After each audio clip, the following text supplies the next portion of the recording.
Recife, Pernambuco, está caindo uma boa chuva. Não sei se na cidade de vocês está. Nós iremos trazer, a Jussara disse que eu iria trazer, mas na verdade nós iremos trazer, eu e a Jussara. Porque isso aqui é feito coletivamente. A vida e obra, como ela falou, da Conceição Evaristo. Eu confesso que eu não a conhecia tão profundamente. Eu a conhecia, assim, mas não tão profunda, assim, sobre a vida, sobre a história. Eu conhecia um pouco da obra. Já havia lido alguns contos e alguns poemas, que inclusive nós iremos trazer, né, no decorrer da nossa fala. Mas eu não conhecia profundamente. Então, a Maria da Conceição Evaristo Brito, né, que é mais conhecida como Conceição Evaristo, ela nasceu em 1946 em uma favela da cidade do Belo Horizonte, ela é mineira. É filha de uma lavadeira que mantinha um diário onde falava sobre suas questões cotidianas. Então, a Conceição, ela cresceu rodeada pelas palavras, como ela mesma diz, né? Então, ela mesma enfatiza nas suas entrevistas que não eram palavras escritas, mas ela é repleta de uma intensa memória oral familiar, né, das histórias contadas, né, que são desveladas nessas histórias que os mais velhos passam para os mais novos, né? São aquelas histórias de família que nunca se perdem no tempo. Elas não estão marcadas na folha de papel, mas elas estão sendo transmitidas de geração a geração, né? No início da década de 1970, após ela ter se formado em letras, ela mudou-se para a cidade do Rio de Janeiro, onde ela testemunhou a intensificação do movimento negro de caráter nacional. Então, a gente estava em plena ditadura militar e tinha um movimento negro bastante intenso, né? Que era o Movimento Negro Unificado, que é o MNU, né? Que na verdade, eles são um grupo de ativismo político, cultural e social, né? De relevante trajetória no âmbito do movimento negro no Brasil. Então, eles são, na verdade, pioneiros no Brasil. Então, a fundação desse movimento, ela foi deliberada em uma reunião de entidades negras realizadas em São Paulo, em 18 de junho do ano de 1978, e com o fim, o intuito desse movimento, né, do surgimento desse movimento, ela defender a comunidade afro-brasileira contra a secular exploração racial, desrespeito humano, em que a comunidade era submetida. E a gente abre um parêntese aqui para dizer que continua, né? E nesse desgoverno, novamente, eu vou falar de novo sobre isso. A gente falou isso na live passada, que a gente trouxe a vida e obra da Maria Carolina de Jesus, né? Então, infelizmente, a gente continua com o nosso povo negro ainda muito subjugado, né? Então, assim, ela foi exposta às crueldades do racismo desde a infância. Então, ela mesma afirma que dentro desse contexto que ela passou a compreender os valores negros como cultura e como possibilidade política, que foi dentro do MNU, né? Desse movimento, que a gente falou brevemente agora. Então, durante a década de 1980, ela participou do grupo Negrícia, que era um grupo de poesia e arte de crioulo, né? Que o nome do grupo era Negrícia, Poesia e Arte de Crioulo, ao lado de outros artistas negros carioca, né? Da cidade do Rio de Janeiro. Então, esse grupo, ele realizava recitais em favelas, em presídios, em bibliotecas públicas. Então, eles queriam expandir a cultura, né? Levar poesias, levar a arte da literatura para as pessoas que não tinham acesso a isso, né? E aí eles participavam de atividades como organizações de encontros nacionais dos escritores negros. Então, através de contatos estabelecidos no Negrícia, ela publicou o seu primeiro texto em 1990, que é um poema que compôs o 13º volume dos Cadernos Negros, né? Que foi editado atualmente pelo grupo Quilombe Hoje,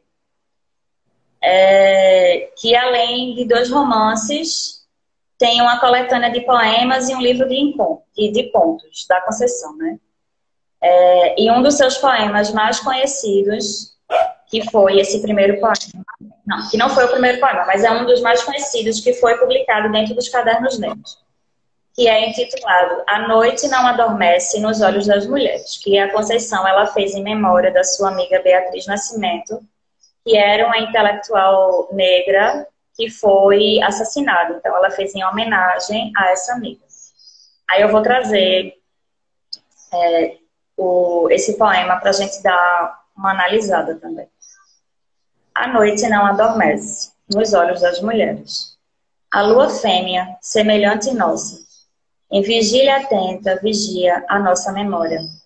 A noite não adormece nos olhos das mulheres. Há mais olhos que sono, onde lágrimas suspensas virgulam o lapso de nossas molhadas lembranças. A noite não adormece nos olhos das mulheres. Vaginas abertas, retêm e expulsam a vida, donde Ainás, Nhanzingas e Angambeles e outras meninas luas afastam delas e de nós os nossos cálices de lágrimas. A noite não adormece, jamais, nos olhos das fêmeas, pois nosso sangue mulher, de nosso líquido, lembram disso, que em cada gota que jorra, um fio invisível e tônico, pacientemente cose a rede de nossa milenar resistência. Então, assim, isso é de 1996 e está no Caderno Negro, na página 26. Depois a gente, no final, geralmente a gente coloca as referências bibliográficas, e aí eu vou deixar um link para quem quiser acessar os Cadernos Negros, né, que tem todos os escritos. Então, assim, é um poema composto por 4 estrofes, né, que foram as 4 estrofes que a gente leu agora, né, que conta, se você perceber, a história da população negra, em especial a história das mulheres negras. Então, todos os escritos da Conceição, elas trazem esse resgate, né, da mulher negra, da vida da mulher negra, das dificuldades que a mulher negra passa. Né? E se você perceber, o eu lírico, ele evoca, né, as Ainás, as Nhanzinhas e as Agambeles, né, que são rainhas, né, que foi uma rainha africana, assim, que é uma figura muito importante na África da luta contra o regime colonial em Angola, né? Então ela evoca essa rainha, né? E aí ela traz a força, né, dessas mulheres nos olhos das quais, quando ela intitula que a noite não adormece e nem adormecerá, né? Nos olhos dessas mulheres tão fortes, que lutam tanto, que sempre tem que continuar a lutar, porque a luta nunca pode parar, né, para as mulheres. E elas estão sempre vigilantes e sempre tecendo milenarmente a questão da resistência, né? Então, assim, desde então, ela começou a publicar diversos poemas e contos dentro dos Cadernos Negros. Além de 2 romances, teve uma coletânea de poemas e um livro de contos, né? Então, ela tem atuação política, atuação literária, né? Ela é mestre também em literatura brasileira pela Pontifícia Universidade Católica do Rio de Janeiro, e ela é doutora em literatura comparada pela Universidade Federal Fluminense. Então, assim, a gente vê que a trajetória da Conceição Evaristo é incrível, né? E os seus poemas, os seus contos também, você vai trazer um conto, né, Jussara? Pra gente também essa noite. Interessante, toda essa trajetória ainda é pouca conhecida, né? Muitas pessoas ainda têm pouco conhecida. Conhece, né? E aí vem dessa que a gente volta a falar e bate de novo, né? no racismo, enquanto que essa luta ainda persiste nos dias de hoje, né? E aí eu vou trazer... Pode falar. Pode falar. Não, pode falar. Não, tô dizendo, agora a gente vai começar a pontuar... o Aladim falou da Academia Brasileira de Letras. A gente vai tocar nesse ponto também, Aladim. Ela foi realmente negada. Deixa eu colocar um fone aqui, gente. Só um...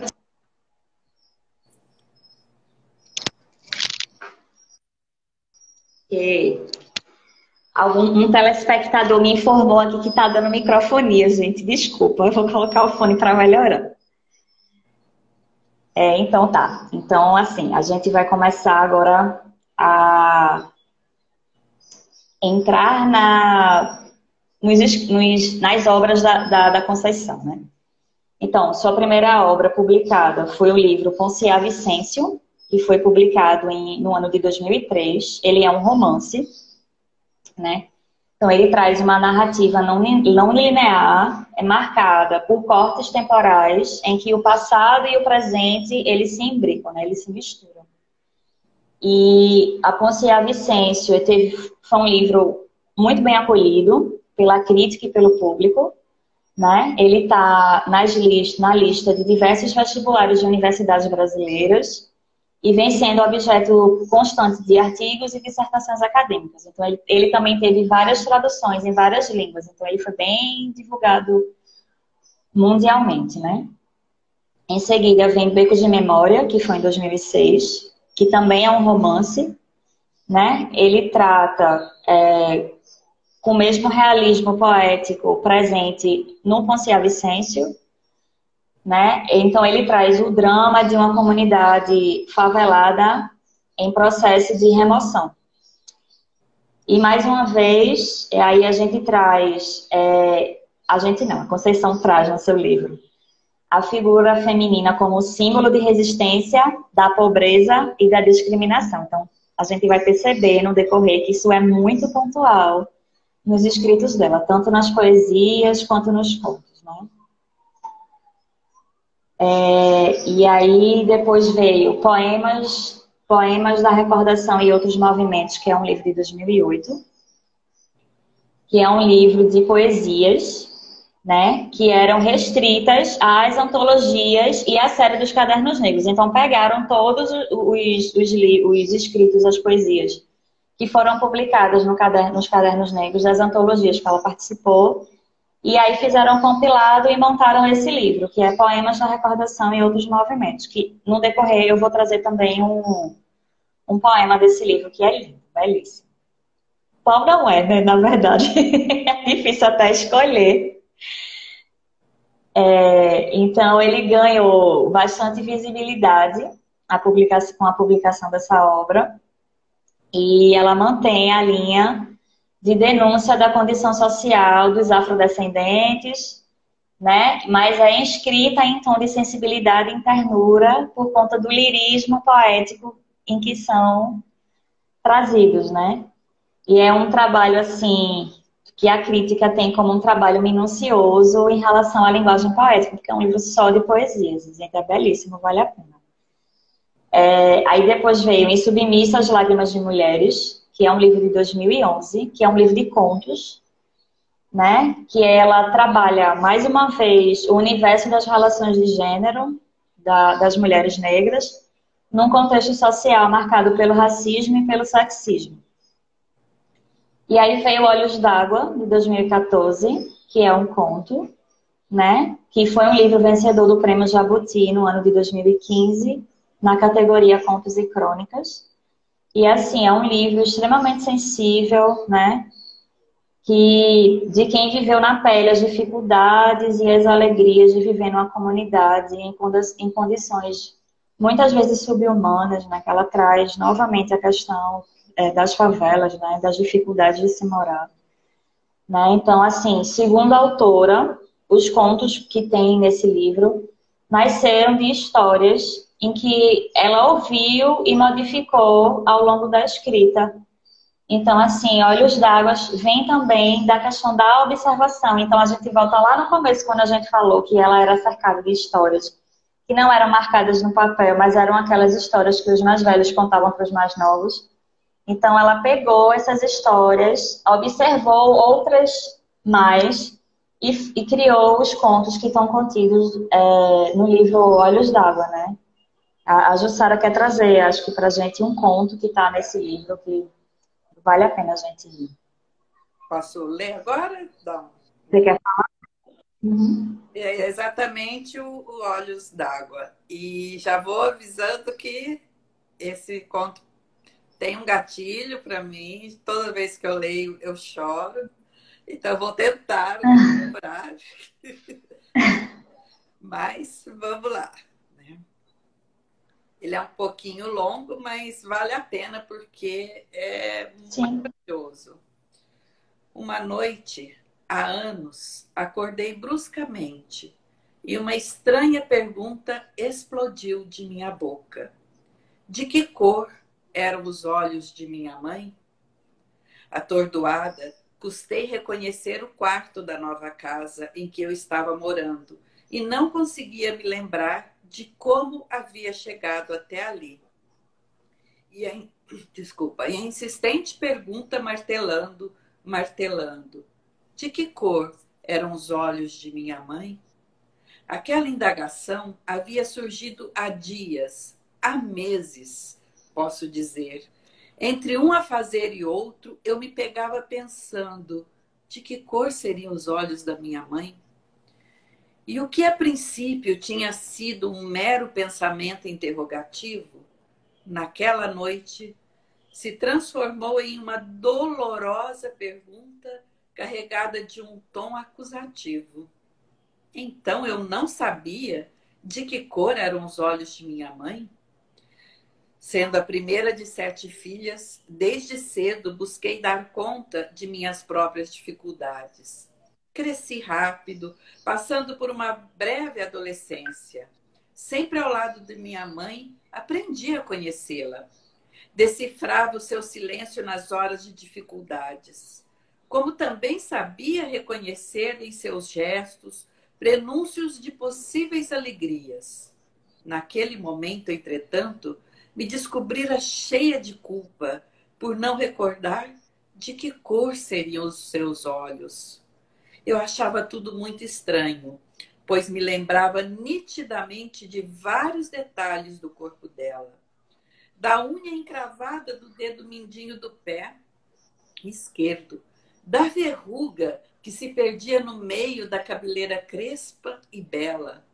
Um dia, brincando de pentear boneca, a alegria que a mãe nos dava quando, deixando por uns momentos o lava-lava, o passa-passa das roupagens alheias, e se tornava uma grande boneca negra para as filhas, descobrimos uma bolinha escondida, bem no couro cabeludo dela.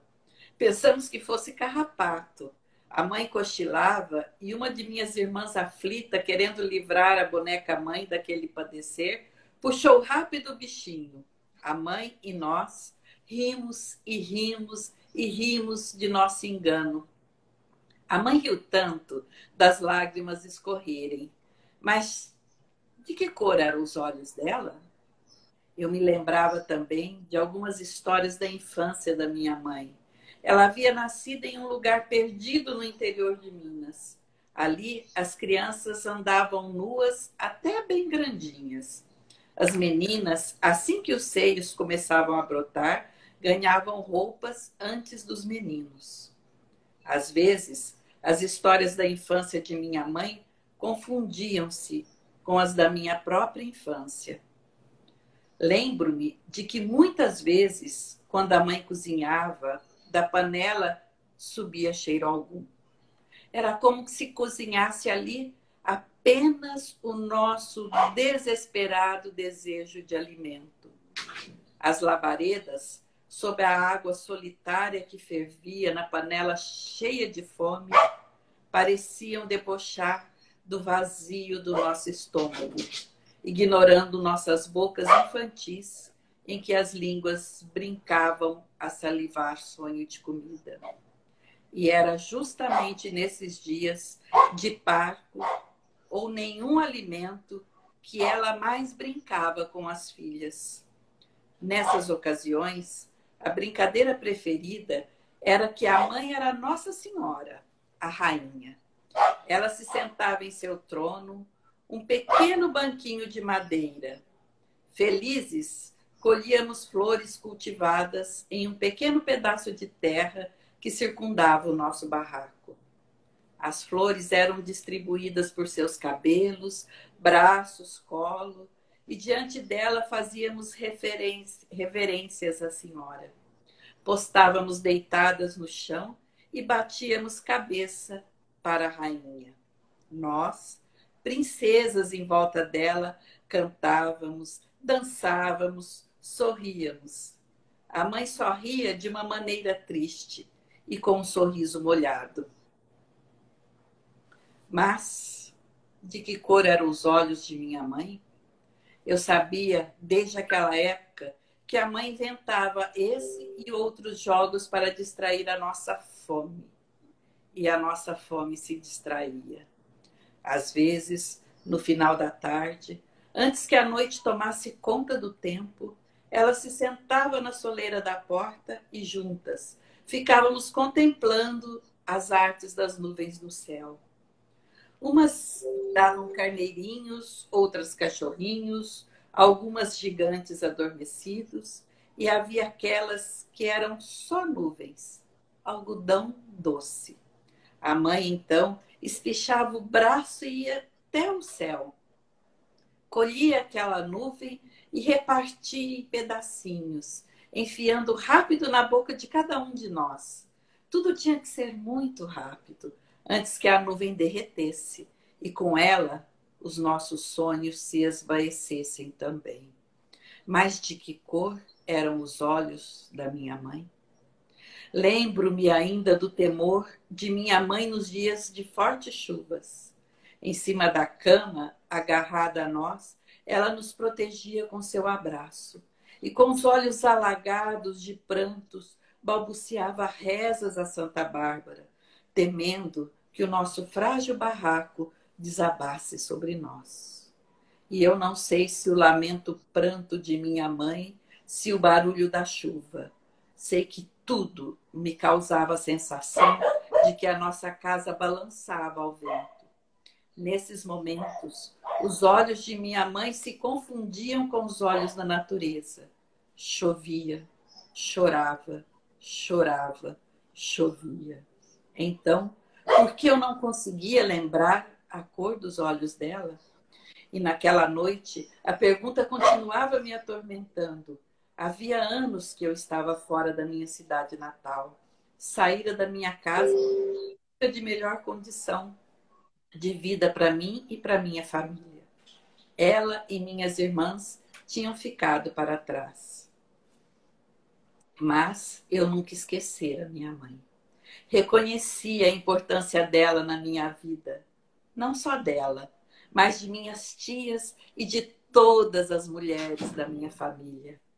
E também, já naquela época, eu entoava cantos de louvor a todas as nossas ancestrais, que desde a África vinham arando a terra da vida com as suas próprias mãos, palavras e sangue.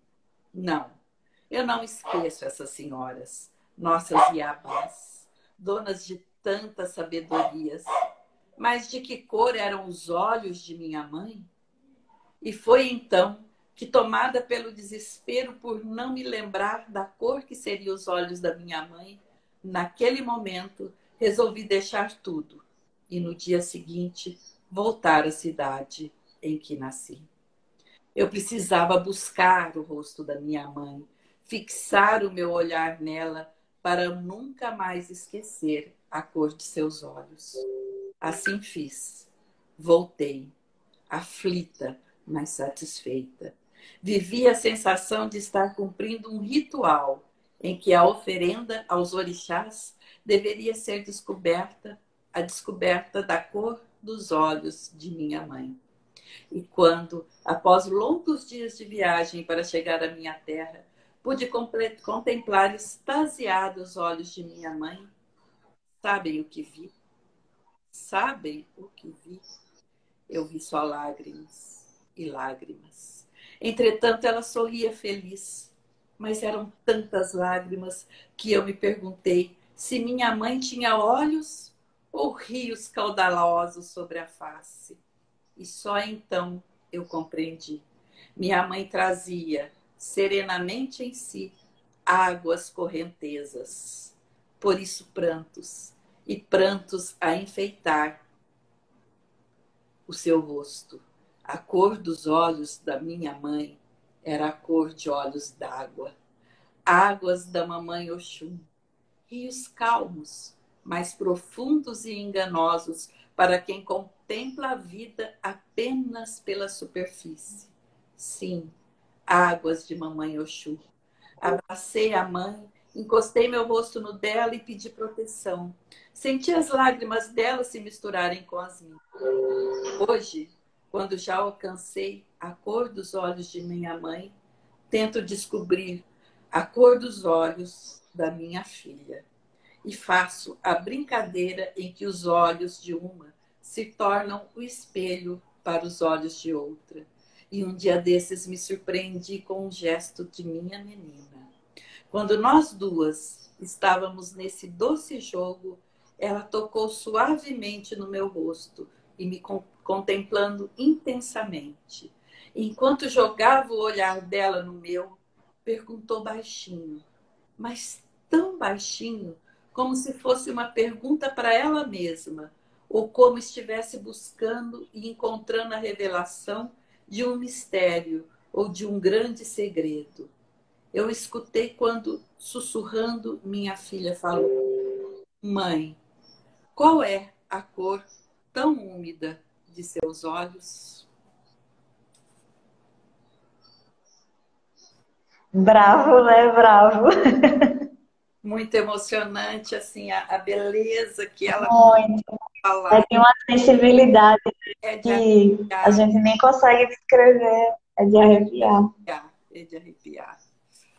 E assim, olha, não tem como não emocionar, porque é tão lindo você ver quando uma pessoa consegue colocar a alma na escrita, né? Colocar a sua própria alma nas palavras, pintar a vida com as palavras. É de uma plenitude muito grande mesmo. Exatamente.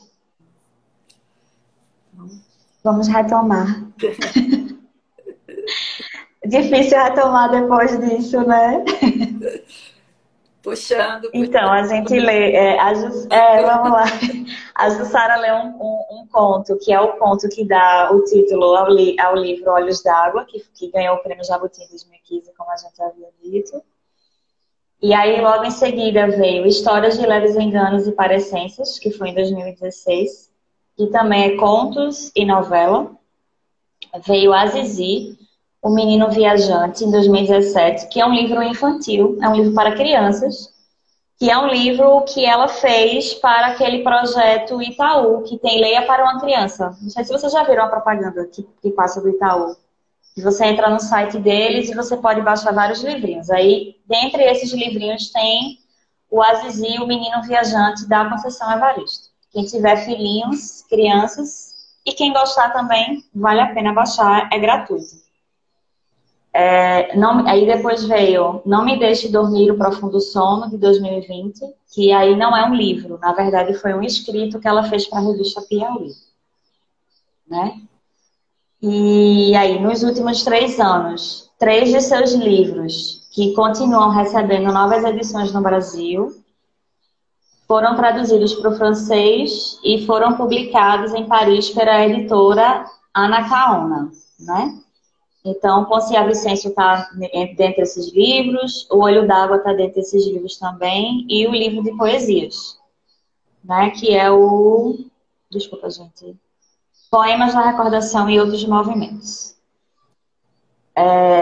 E aí, como eu já tinha dito, né, em 2017, o Itaú Cultural de São Paulo, ele realizou a ocupação Conceição Evaristo, e aí ele contemplou vários aspectos da vida e da literatura da escritora, né? E aí veio o contexto, no contexto dessa exposição que o Itaú fez, vieram a exposição das cartas negras, né? Que foram produzidas. E aí eles retomaram também um projeto de troca de correspondência entre escritoras negras, que foi iniciado nos anos 90. E a Conceição participava dessa troca de cartas, né? E aí, em 2018, a escritora recebeu o prêmio de literatura do governo de Minas Gerais, pelo conjunto de sua obra.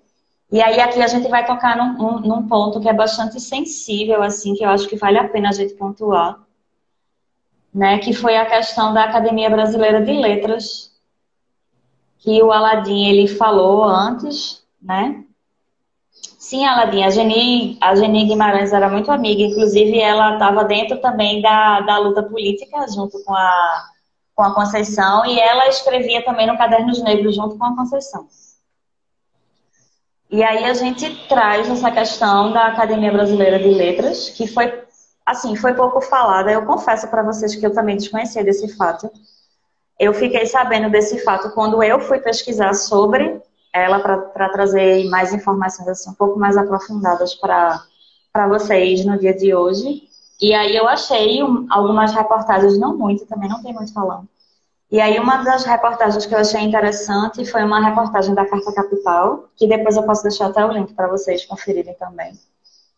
Que o título da reportagem é Academia Brasileira de Letras frustra a campanha e deixa Conceição Evaristo fora da lista de imortais.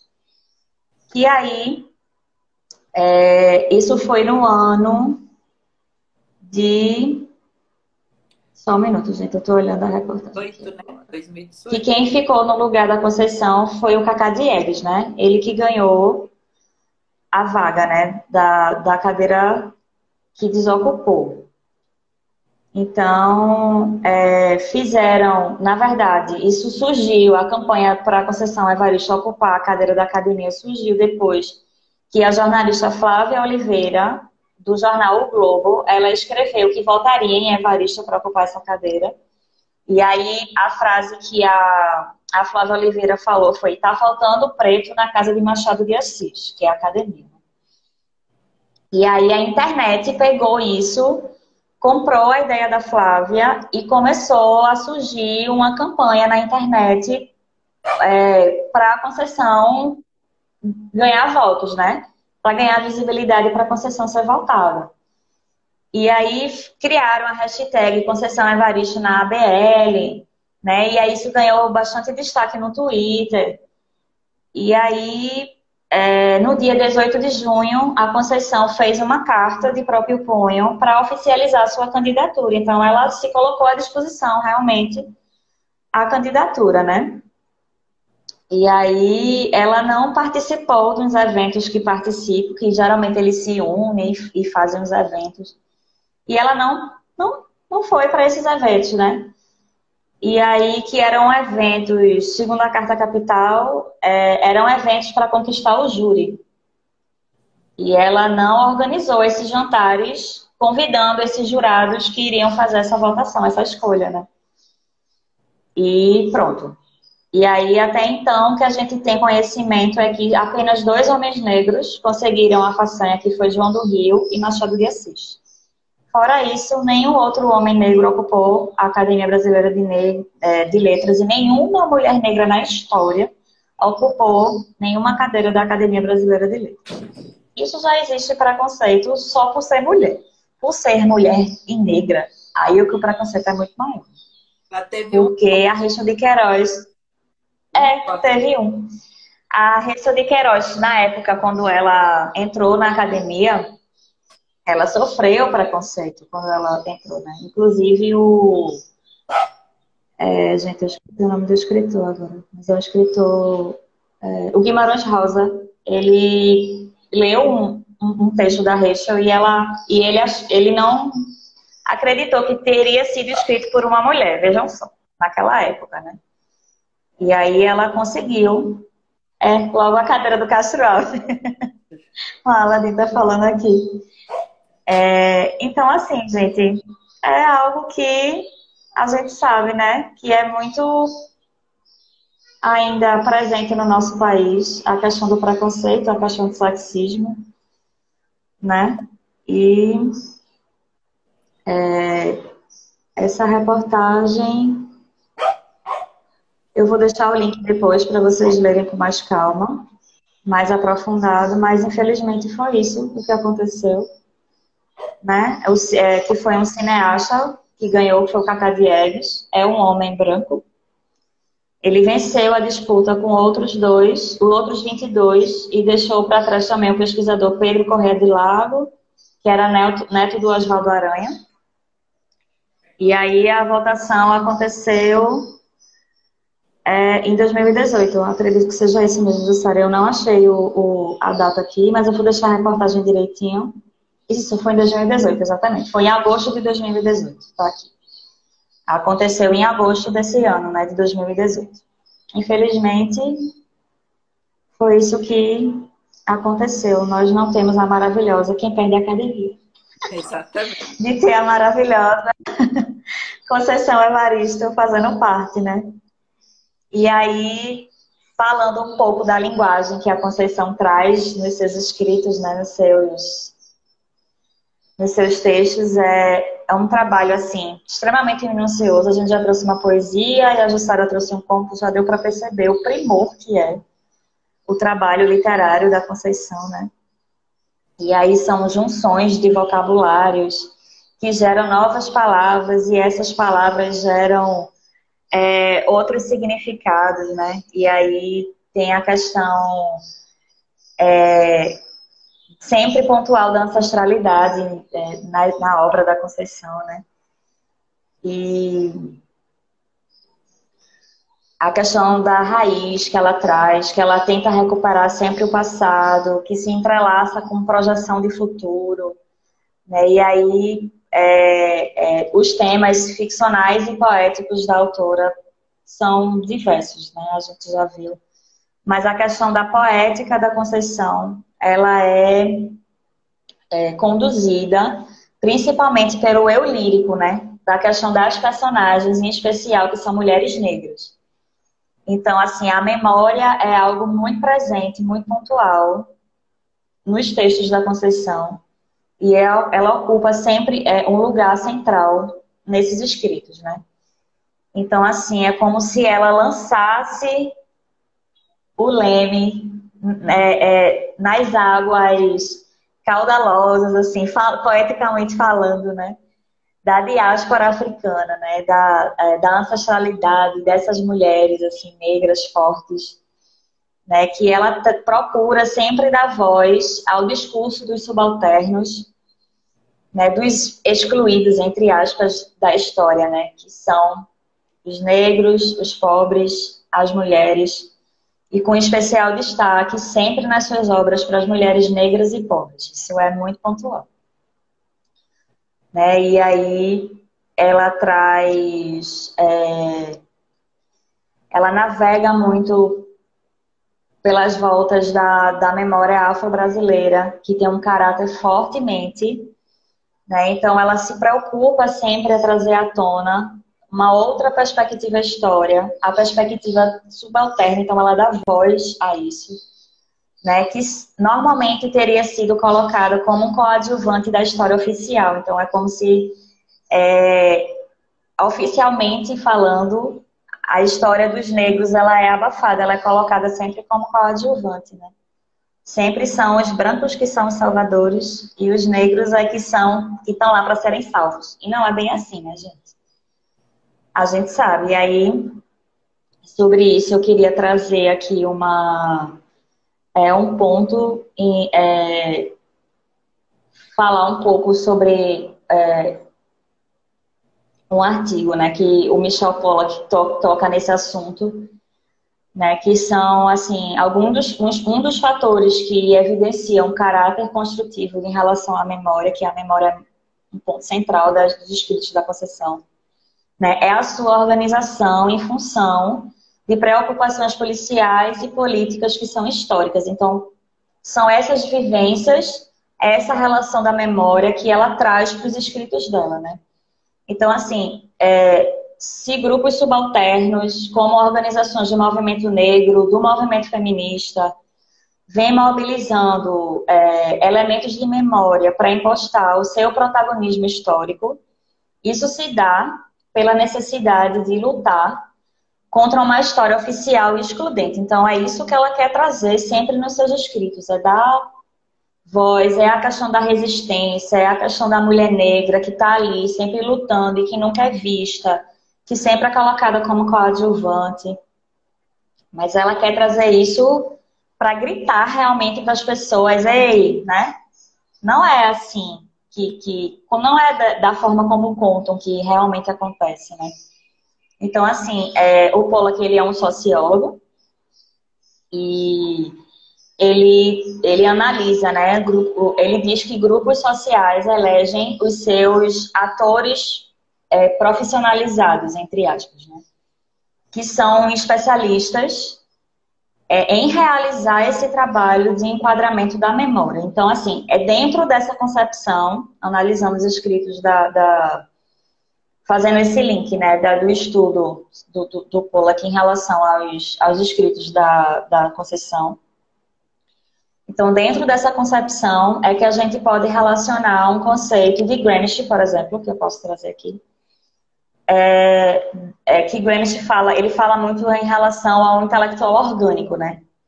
Os intelectuais orgânicos, na visão de Gramsci, eles são associados a um estudo subalterno ou ao dominante. Então, eles atuam na construção de um consenso hegemônico de dominação ou na disputa pela construção de uma contra-hegemonia. Então, é como se eles estivessem realmente em embate contra esse discurso do dominante.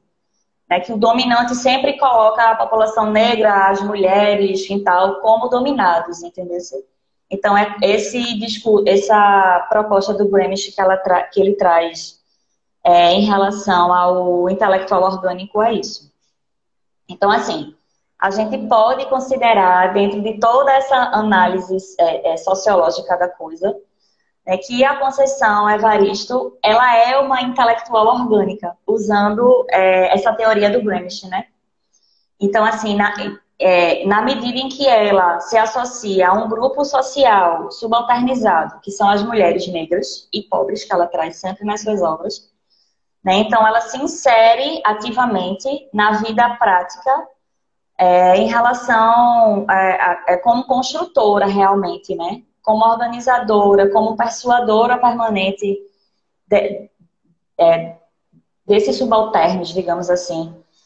Né? Já que não apenas como orador puro. Então, ela não fala só como oradora, ela fala como vivente daquilo, né? Então, ela traz isso muito pontual dentro da sua obra. Então, em relação a isso, ela cunhou um termo chamado escrevivências. Isso foi cunhado pela Conceição Evaristo, né? Que são escrevivências. Então, ela nomeou o seu procedimento narrativo, que, segundo ela, é misturar a invenção e o fato. Então, para ela, escrever não são apenas escritos, são escrevivências. São coisas que ela viveu e que ela vive, e dentro da observação dela, dessas mulheres negras que lutam, que estão lá no dia a dia, batalhando por um lugar, né? Por um espaço, por uma voz, né? E em relação à realidade particular, há uma história que aponta essa questão da coletividade, né? Que é muito observada. Então, assim, segundo a Conceição, isso são palavras da Conceição, o sujeito da literatura negra tem a sua existência marcada por uma relação e por sua cumplicidade com outros sujeitos. Então, assim, dentro disso, nós temos um sujeito que, ao falar de si, fala dos outros, porque ela fala de si, do que ela viveu. E é exatamente o que essas mulheres continuam vivendo, continuam passando, né? quem fala de si, fala dos outros, e quem fala dos outros, fala de si. É lindo, né? Então, assim, é isso, gente. Assim, só para dar um desfecho, né, que a gente já está chegando no nosso tempo. Então, assim, é importante a gente observar tudo que a gente tem trazido, a gente prepara todos esses materiais com o maior amor do mundo, com a maior felicidade do mundo, porque para a gente também é aprendizado. Então, assim, a gente aprende trazendo isso para vocês, né? Como eu falei no início, tem gente que chegou agora, eu não conhecia a Conceição tão profundamente. E eu fiquei apaixonadíssima pela Conceição, apaixonadíssima, né? Como eu sou, assim, a louca dos artigos, eu adoro escrever artigo. Então, eu já estou pensando em fazer um artigo sobre a Conceição, né? Falando, assim, trazendo pontos mais aprofundados, trazendo essa questão da memória, que é um ponto muito central, e aí pesquisar aspectos sociológicos e filosóficos, e aí a gente vai ver lindamente isso futuramente. Né? Então, assim, a gente observa a questão dessa desobrigação de comprovação documental que a Conceição traz, né? Que é sempre exigida aos historiadores, e a questão da licença poética que dão em relação que traz dentro da literatura essas possibilidades de construir, né? Narrativas livres, narrativas mais diversas, né? Então, isso é muito presente dentro das narrativas literárias. Então, isso é como se fosse um peso dentro da disputa travada, né? Pelos grupos dominantes. E a história oficial, dentro da narrativa canônica e autorizada, né? É sempre muito marcada em relação aos grupos dominantes, né? Dentro dos historiadores exigem isso, mas a Conceição se usa da questão literária para trazer as vozes subalternas dentro dessa história. Não precisa de documentação para a Conceição trazer as histórias, né? Ela tem essas histórias que a gente comentou lá no início novamente, eu vou trazer esse ponto, que são as histórias dos mais velhos, que passam para os mais novos, e isso não vai se perdendo no tempo, e não vai se perder mais ainda, porque a Conceição colocou nos seus escritos, né, essa trajetória dos povos, né, então, assim, embora escritores como a Conceição Evaristo, elas não tenham pretensão de renovar nada em relação à historiografia, porque o papo da Conceição é outro, né? Então, tem um peso dentro da disputa política em relação à memória. A memória, novamente, é muito presente. Né? Então, ela emerge em relação a isso, as vozes marginalizadas desses desses atores, né, históricos que são tão fundamentais para a construção do nosso país, que são os negros, que são os favelados, que são as mulheres negras pobres. Então, ela traz esse foco na memória afro-brasileira, né? Que não significa que é um olhar preso no passado. O passado é muito presente. Eu tenho um professor que eu admiro muito, né? Que é um professor que é um pesquisador da Universidade Federal da Bahia, que ele traz uma frase que ele fala: quanto há de passado nesse presente e quanto há de presente naquele passado. Então, as histórias, elas se repetem, é um ciclo que a gente percebe que quando a gente acha que vai começar a dar uma guinada, vem um negócio, aí vai um retrocesso, né?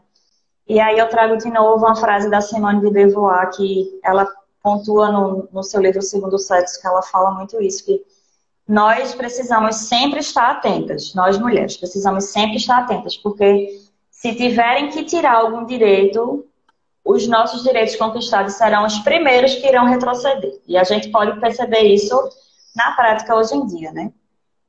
Os nossos direitos são os primeiros que foram retrocedidos, né? Então, assim, ao contrário, como a gente pode ver do conto que a Jussara trouxe, da poesia que eu li antes, eu queria, depois desse desfecho aqui, trazer um poema que se chama Vozes Mulheres. Então, assim, a memória na obra da autora, ela é elaborada criticamente a partir do olhar do presente. Então, ela não está presa no passado, ela tem a observação no presente, né? Então, assim, o objetivo é contribuir para a construção de um futuro onde esses grupos marginalizados que protagonizam os textos da Conceição, eles possam ser protagonistas também das suas próprias vidas e das suas próprias histórias, né? A gente tem fé que um dia a gente vai conseguir ver essas pessoas brilhando do jeito que elas merecem brilhar, né?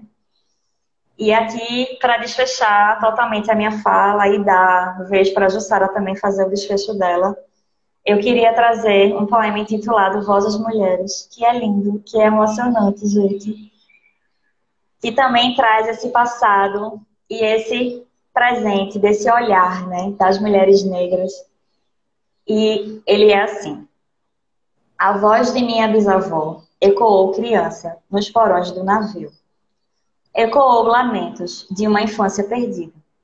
A voz de minha avó ecoou obediência aos brancos donos de tudo. A voz de minha mãe ecoou baixinho revolta no fundo das cozinhas alheias, debaixo das trouxas. Roupagens sujas dos brancos pelo caminho empoeirado rumo à favela. A minha voz ainda ecoa, versos perplexos com rimas de sangue e fome. A voz de minha filha recorre todas as nossas vozes, recolhe em si as vozes mudas caladas, engasgadas nas gargantas. A voz de minha filha recolhe em si a fala e o ato, o ontem, o hoje, o agora. A voz de minha filha se fará ouvir a ressonância, o eco da vida e liberdade. Esse é um poema que está em Poemas de Recordação e Outros Movimentos. É um poema lindo. É um poema que conta, como a gente pôde perceber, a trajetória dos povos escravizados que vieram nos navios negreiros, que ela começa com a bisavó, que depois tem a sua filha, né, que é a avó, dos lamentos de uma infância perdida, porque ela era filha de uma mulher escravizada, então ela também se tornou escravizada, né? E a sua avó ecoou a obediência aos brancos donos de tudo, né? Que eram os senhores da época, os donos dos escravizados, né? E aí, por sua vez, veio a voz de sua mãe, que ecoou baixinho, revolta no fundo das cozinhas alheias. Então, assim, é um ciclo das mulheres negras que são sempre subjugadas, né? Elas foram retiradas da sua terra natal, foram escravizadas. O ciclo da escravidão nunca parou porque a gente tem ainda a mente muito colonizadora. Então a gente acha que a população negra tem que estar na nossa cozinha, tem que estar lavando nosso banheiro. Né, gente, por favor, pessoas brancas que estão assistindo, adotem uma política antirracista. Comecem a perceber que isso precisa mudar, que a gente precisa assumir um pensamento decolonial. Isso não pode continuar assim. O racismo é muito presente na nossa sociedade. A gente é uma sociedade... O racismo ele é estrutural e é estruturante. Ele corre na nossa veia. A gente... Volta e meia a gente comenta e fala uma besteira, entendeu? E fala, ai, não, mas não foi a minha intenção. Mas, gente, a gente não está no século XXI. Por favor, existem aí... Tem o Google, para quem não tem acesso a livro, mas tem acesso à internet, da maioria das pessoas. Né? Então, dá um Google lá, procura o que é ser antirracista, como é que eu posso melhorar, o que eu posso fazer para contribuir com a vida da população negra, né? Porque eles sozinhos, eles não conseguem. A gente precisa modificar isso na sociedade. Eles são a base da estrutura. As mulheres negras, elas são a base da estrutura. Elas carregam o nosso país nas costas. A vida inteira trabalhando para sustentar esse país, né? Então, assim, o mínimo que se pode fazer precisa ser feito. Então, essa mentalidade precisa começar a mudar. E aí ela fala da mãe, né? No fundo das cozinhas alheias, debaixo das trouxas, das roupagens sujas dos brancos pelo caminho empoeirado. uma favela, então provavelmente deveria ser uma pessoa que lavava a roupa para fora, né? Para sustentar a sua família. Então, assim, e aí ela fala da voz dela, que por sua vez veio, né? Ecoa versos perplexos com rimas de sangue e fome. Então, assim, a população negra continua sofrendo, né? Com a fome, com a miséria, com a violência. E, por sua vez, veio a sua filha, que recorre todas essas vozes, né? Da sua bisavó, da sua avó, da sua mãe, dela. Vozes mudas, caladas, engasgadas na garganta, né? Quando é que a população negra vai conseguir liberar esse grito, né? Vai ocupar lugares de poder e trazer a representatividade para o seu povo, porque precisa ter mulheres negras na política e em outros lugares de destaque também, não só as mulheres negras, as mulheres indígenas também. E é isso, gente, é lindo, é de um primor, vale a pena, pesquisem mais sobre a Conceição, leiam. A gente deu assim, rapidamente, porque não dá para falar em uma hora tudo o que a gente quer falar, mas dentro dessa breve em uma hora, acho que deu para a gente se apaixonar bastante pela Conceição, né? E querer conhecer mais profundamente. Quero já agradecer, gente, dar uma boa noite. Obrigada a todos os ouvintes. Bom, não tenho muito o que falar, né? Eu repito o que a Aline colocou. Vão, leem, tentem interiorizar cada palavra e, sabe, o dia que a gente vê que não existe separatividade, o outro e eu, nós somos um só, nós estamos conectados, a dor do outro é a minha dor. Não tem como o mundo ser melhor se a gente não entender isso, né? E são essas vozes que a gente tem que começar a prestar atenção, né? Porque elas representam muitas vozes que estão sendo silenciadas no decorrer de tanto tempo, e se a gente não fizer nada, vão continuar sendo silenciadas. E a partir do momento que a gente cruza o braço, nós estamos contribuindo para que esse desajuste, esse desequilíbrio, essa separatividade continue. Então, cada um dentro do seu espaço muda, olha para dentro e o que eu posso fazer? Desde pequenas palavras, piadas, enfim, até o próprio pensamento, observe o seu pensamento, né? Isso já são mudanças que vão construir um mundo melhor. Agradeço muito, Aline, a sua contribuição. Agradeço a vocês que nos acompanharam aqui. E vamos, que daqui 15 dias vamos ter mais um pouco. Vamos fazer mais uma mulher incrível. Tá bom? Um beijão no coração de cada um. Beijo a todos. Obrigada.